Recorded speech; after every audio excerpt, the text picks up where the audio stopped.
যেমন বিএনপি সরকারের আমলে ম্যাক্সিমাম মন্ত্রী দুর্নীতির সাথে জড়িত ছিল, কিন্তু জামাতের 2 জন মন্ত্রী দুর্নীতির সাথে জড়িত ছিল না। হাসিনা তাদেরকে ফাঁসি লটকাইছে, কিন্তু দুর্নীতির কোনো মামলা দিতে পারে নাই। ব্যক্তি হিসাবে ভালো, কিন্তু নীতি ছিল কি বিএনপির? এই দেশের ফ্যাসিস্ট সৃষ্টি বিএনপি কম করেছে? তার ধারাবাহিকতায় তারা এই কাজটা করেছে। বাংলাদেশ বিশ্বের 3য় বৃহত্তম মুসলিম রাষ্ট্র। এখানে 92 ভাগ মানুষ মুসলমান, 3.5 লক্ষ মসজিদ, 70,000 মাদ্রাসা, 100-র উপরে খানকা আছে বাংলাদেশে। হজের পরে বৃহত্তম সমাবেশ টঙ্গীর ময়দানে। এত কিছু হওয়ার পরে দেশের মানুষের আজানের ধ্বনি শুনে মানুষের ঘুম ভাঙে, আজানের ধ্বনি শুনে সন্তান ঘরে ফিরে যায়। আজকের সেই দেশে আজকের কুফরি আইন কেন? কুফরি শাসন কেন? কুফরি বিচার কেন? কুফরি অর্থনীতি কেন? এরা আমাদের যারা ইসলামী দল করি, যারা মসজিদ মাদ্রাসা চালাই, যারা খানকা চালাই, তাদের একটা আত্মোপলব্ধি থাকা দরকার, আত্মপরিচয় থাকা দরকার। এতগুলি দল, এতগুলি মাদ্রাসা, এত মসজিদ, এত আলেম ওলামা, এত মুসলমানের সংখ্যা, সেই দেশে কুফরি আইন চলে, কুফরি বিচার চলে, কুফরি শিক্ষা চলে। মসজিদের পাশের গলিতে পোস্ট কোয়ার্টার চলে।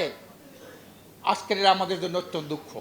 আমি পরিষ্কার বলতে চাই, শুধু সমাজ পরিবর্তন করলে হবে না, পরিবর্তনের সাথে সাথে যদি আদর্শিক পরিবর্তন না ঘটে, আমি ডক্টর ইউনূস সাহেবকে বলেছি, আপনি একজন যোগ্য মানুষ, কিন্তু আপনি দুর্নীতি, সন্ত্রাস, চাঁদাবাজি এগুলো বন্ধ করতে পারেন না কেন? আপনি ব্যক্তি হিসেবে ভালো, কিন্তু আপনার নীতি ভালো না। নেতা ভালো, নীতি নাই, এই জাতির মুক্তি নাই। ভালো নেতা চাই, ভালো নীতি চাই, এছাড়া জাতির মুক্তি নাই। আজকের কোনোদিন ভালো আমরা নীতি প্রতিষ্ঠা করতে পারি নাই। নেতা হয়তো কিছু ভালো হয়েছে, যেমন বিএনপি সরকারের আমলে ম্যাক্সিমাম মন্ত্রী দুর্নীতির সাথে জড়িত ছিল, কিন্তু জামাতের 2 জন মন্ত্রী দুর্নীতির সাথে জড়িত ছিল না। হাসিনা তাদেরকে ফাঁসি লটকাইছে, কিন্তু দুর্নীতির কোনো মামলা দিতে পারে নাই। ব্যক্তি হিসাবে ভালো, কিন্তু নীতি ছিল কি বিএনপির? এই দেশের ফ্যাসিস্ট সৃষ্টি বিএনপি কম করেছে? তার ধারাবাহিকতায় তারা এই কাজটা করেছে। কাজেই শুধু নেতার পরিবর্তন করলে হবে না, নীতিরও পরিবর্তন চাই। এটা যদি না হয় ততদিন হবে না।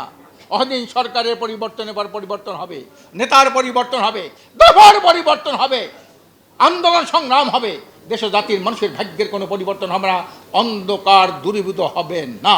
এই জন্য আমি প্রত্যেক মুসলমানকে বলবো, আল্লাহ তাআলা মুসলমানদের সংজ্ঞা দিয়েছেন। হ্যাঁ, কি বলেছেন?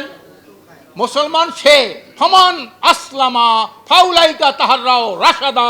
মুসলমান সে যে সত্যকে অনুসন্ধান করে, সত্যকে খুঁজে ফেরায় এবং সত্যটাকে সে গ্রহণ করে।